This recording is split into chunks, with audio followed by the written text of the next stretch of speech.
آج چوتھا ڈرافٹ ہمیں ملا ہے. ہماری میٹنگ جاری تھی کہ معلوم ہوا اسپیشل کمیٹی نے ڈرافٹ پیش کر دیا ہے. Chairman P T I barrister Gohar کی وفد کے ہمراہ مولانا فضل الرحمان سے ملاقات. مشاورت کے بعد میڈیا سے گفتگو میں کہا بانی پی ٹی آئی سے مل کر تمام معاملہ ان کے سامنے رکھیں گے. بانی پی ٹی آئی سے فل وقت ملنے نہیں دیا جا رہا ہے. امید ہے کہ کل بانی پی ٹی آئی سے ملاقات ہو جائے گی, پھر ہی ہمیں فائنل نتیجے پر پہنچ سکیں گے. مولانا کے ساتھ تقریباً معاملات طے پا چکے ہیں.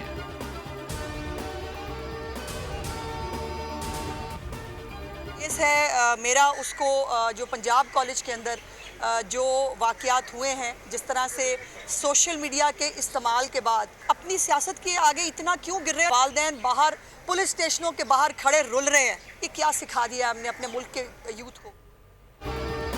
سوشل میڈیا پر میرے خلاف پروپیگنڈا کیا گیا. اپنی سیاست کے لیے اتنا کیوں گر رہے ہیں؟ آپ لوگ یوتھ کو کیا سکھا رہے ہیں؟ وزیر اطلاعات پنجاب ازہر بخاری کی میڈیا سے گفتگو. کہا ملک کے بچے ہمارا مستقبل ہیں, بچوں کو ہیرو بنا کر ملک کو آگ لگانے کی اجازت نہ دیں.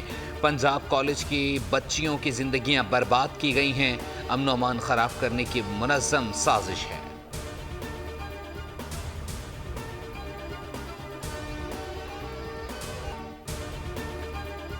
اور آئینی ترمیم پر اتفاق رائے ہو چکا ہے. آئین سازی اپنی سیاسی طاقت پر کر کے دکھائیں گے. اسلام آباد میں یہ میرا آخری ویکینڈ ہوگا.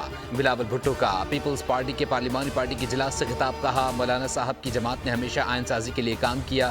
جے یو آئی کے جائز مطالبات وزیر اعظم کے سامنے رکھے. امید ہے وزیر اعظم نے جو یقین دہانی کرائی ہے اس پر عمل درآمد کریں گے.